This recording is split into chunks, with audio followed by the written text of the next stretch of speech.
دریافت ڈیجیٹل پر غیر مطبوعہ تحریروں کے انتخاب سے آج صاحب دریافت کی بازیافت کے عنوان سے یادداشتیں پیش کی جا رہی ہیں۔ سماعت فرمائیے یادداشتیں صاحب دریافت کی بازیافت کے عنوان کے تحت دریافت ڈیجیٹل پر۔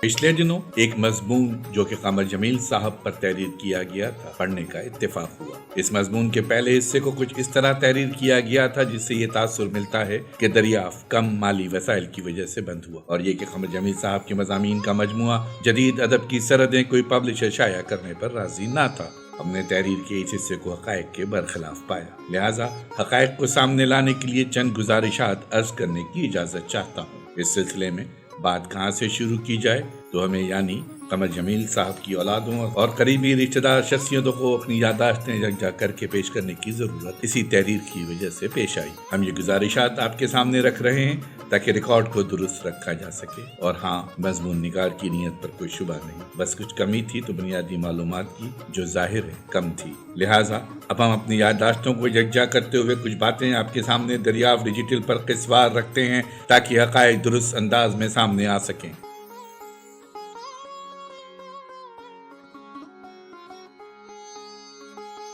قسط نمبر 4۔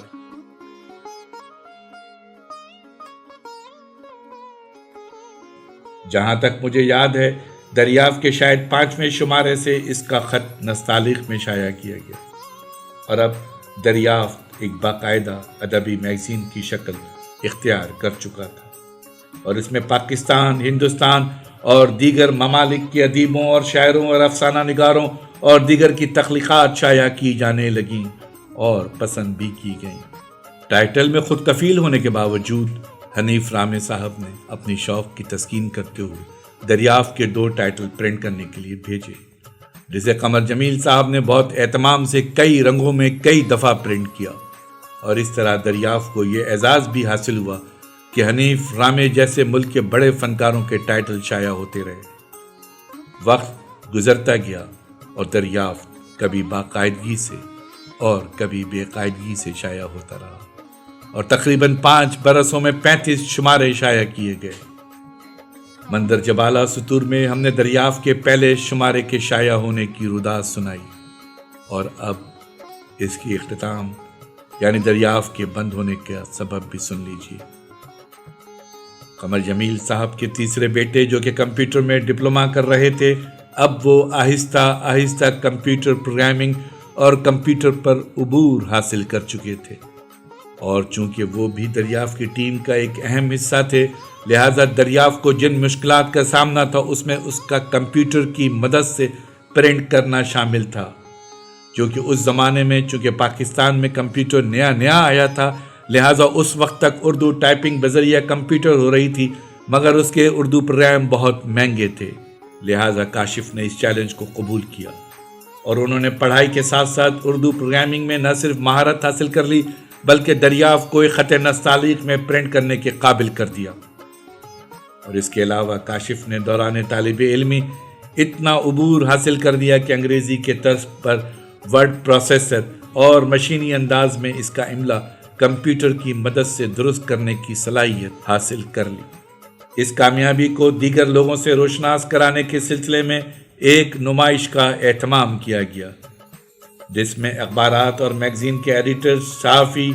ادب و فن سے تعلق رکھنے والے حضرات، شاعر اور ادیبوں کو مدعو کیا گیا کہ وہ دیکھ سکیں کہ کاشف نے اردو سافٹ ویئر میں ایک انقلابی کام کیا ہے، یعنی ایک اردو ڈکشنری جو کہ تقریباً 37,000 الفاظ پر مشتمل تھی، وہ کمپیوٹر میں فیڈ کی، اور اس ڈکشنری کی مدد سے ایک اسپیلنگ چیکر یعنی اغلاط کی نشاندہی کمپیوٹر کی ہی مدد سے کی۔ اس کے علاوہ ایک خاص بات اس میں یہ بھی تھی کہ جو نئے الفاظ ٹائپ ہوتے ہیں جو کہ اس لغت میں شامل نہ ہوں تو وہ بھی کمپیوٹر کا سافٹ ویئر بغیر کسی محنت کے خود بخود اپنے ذخیرے میں شامل کرتا جاتا تھا۔ اس کے علاوہ کاشف کے کام کی ایک خاص بات یہ بھی تھی کہ اس زمانے میں رائج تینوں اردو سافٹ ویئرز یعنی مونوٹائپ، شاکر اور سرخاب آپس میں کمپیٹیبل نہیں تھے، یعنی یہ تینوں سافٹ ویئر اپنی جگہ علیحدہ علیحدہ آپریٹ ہوتے تھے۔ کاشف کا کارنامہ یہ تھا کہ ان کا جو اردو ورڈ پروسیسر تھا وہ لکھتا تو اردو نص میں تھا، مگر ان تینوں سافٹ ویئرز یعنی مونوٹائپ، شاہکار اور سرخاب میں ایکسپورٹ ہو جاتا تھا اور نستعلیق پرنٹ کرتا تھا۔ اتنے بڑے کام کو جو کہ کاشف جمیل نے تن تنہا گھر میں ہی انجام دیا تھا، لوگوں خاص کر پروفیشنلز کے سامنے پیش کرنا مقصد تھا۔ اس نمائش میں دیگر لوگوں کے ساتھ ساتھ انور سن رائے صاحب بھی آئے تھے اور وہ کاشف کے اس کام سے نہ صرف متاثر ہوئے بلکہ اس کام کو وہ آگے بڑھانا چاہتے تھے۔ انور سن رائے صاحب اس زمانے میں اپنا ایک پروجیکٹ یعنی پبلک اخبار نکالنے کی تیاریوں میں بھی مصروف تھے اور چاہتے تھے کہ ان کا اخبار مکمل طور پر کمپیوٹر سے ترتیب دیا جائے۔ انہوں نے آخر کار پبلک اخبار نکالنے کا پروجیکٹ ہم بھائیوں کے ساتھ مکمل کرنے کا ارادہ کر لیا اور ہماری ٹیم جو کہ نا تجربے کار تھی، کاشف کے ٹیلنٹ، ہم سب کے جذبے اور جد و جہد اور توانائیوں کو دیکھتے ہوئے اتنے بڑے اخبار میں ہمیں ذمہ داریاں دے دی گئیں اور ہم انور سن رائے کی تہ دل سے مشکور ہیں کہ انہوں نے ہم سب پر اعتماد کیا اور اپنی ٹیم کا حصہ بنایا اور اس طرح یہ ہمارے لیے ایک ذریعہ معاش بھی بن گیا۔ شکریہ انور بھائی۔ ہمیں اخبار کی زندگی کے معاملات کا علم نہیں تھا اور نہ ہی ہم نے اس سے پہلے کسی اخبار میں کام کیا تھا۔ ہم سمجھتے تھے کہ دریافت اور انور سن رائے کے اخبار پبلک کو بیک وقت ہینڈل کر سکیں گے، مگر نا تجربے کاری کے سبب غلط اندازہ کر بیٹھے اور اب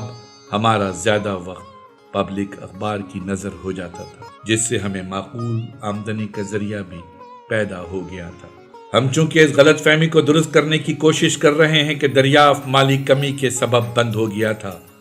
تو اس کا جواب یہ ہے کہ اب مالی معاملات پہلے سے کہیں بہتر ہو چکے تھے۔ مالی مسئلہ پہلے شمارے میں بھی موجود تھا اور آخری شمارے میں بھی، مگر مالی معاملات دریافت جیسے مشن کے سامنے نہیں آ سکے۔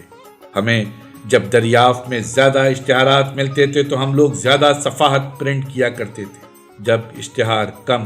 یا ہونے کے برابر ہوتے تھے تو دریافت کم صفحات پر شائع ہوتا تھا۔ دریافت کے 35 شمارے شائع ہونا ایک ناقابل یقین کام تھا جو کہ انجام دیا جا چکا ہے، اور اس کا بند ہونا ایک قدرتی امر بھی، چونکہ ادارتی ذمہ داریاں صرف قمر جمیل صاحب انجام دے رہے تھے اور ان 5 سالوں کے بعد ان کی صحت کے معاملات بھی خراب ہو چکے تھے، اور دوسرا سبب ان کی ٹیم کے ممبران کا روزگار کے سلسلے میں مصروف ہو جانا، اور مصروفیت بھی ایک اخبار کی جس کے کئی ایڈیشن ایک روز میں شائع ہوتے تھے۔ اور پبلک اخبار کی ایک خاص بات یہ تھی کہ یہ اخبار مکمل طور پر کمپیوٹر کی مدد سے شائع ہوتا تھا، یہاں تک کہ اس کی مین سرخی جسے ہیڈ لائن کہتے ہیں وہ بھی کمپیوٹر کے فونٹ سے شائع کیا جاتا تھا۔ اور اس زمانے میں کمپیوٹر اتنے ایڈوانس نہیں تھے کہ وہ اردو پرنٹ کے لوازمات کو پورا کر سکیں، یعنی دریافت کے بند ہونے کے 2 بنیادی سبب تھے۔ نمبر 1، ٹیم کا روزگار کے سلسلے میں مصروف ہو جانا۔ نمبر 2، ایڈیٹر کی صحت کی خرابی۔ قمر جمیل صاحب کی وفات کے بعد ہمارے ذہن میں یہ خیال آیا کہ دریافت کو اثر نو شائع کیا جائے اور اسے اسی اہتمام اور شاندار روایت کے ساتھ شائع کیا جائے۔ اس سلسلے میں ہم نے قمر جمیل صاحب کے 2 ہونہار شاگردوں جو کہ ان کے بیٹوں جیسے ہی ہیں، یعنی انور سن رائے اور طلعت حسین سے رابطہ کی اور ان کی اجازت چاہی۔ دونوں نے ہمیں علیحدہ علیحدہ دریافت دوبارہ شائع نہ کرنے کی صلاح دی۔ اس کی وجہ انہوں نے یہ بتائی کہ وہ میعاد جو کہ قمر جمیل صاحب متعین کر گئے تھے دوسرے ایڈیٹر کے بس کی بات نہیں تھی، لہٰذا اس کو بند کر دینا ہی بہتر ہے۔ اور اس طرح دریافت کے دوبارہ شائع کرنے کا خیال ہم نے دل سے ہمیشہ ہمیشہ کے لیے نکال دیا، اور ابھی پچھلے کچھ ماہ و سال سے دریافت کو دوبارہ ڈیجیٹل شکل میں پیش کیا جا رہا ہے تاکہ نئے قارئین اور سامعین تک بھی دریافت اسی انداز سے ان کے سامنے آ جائے۔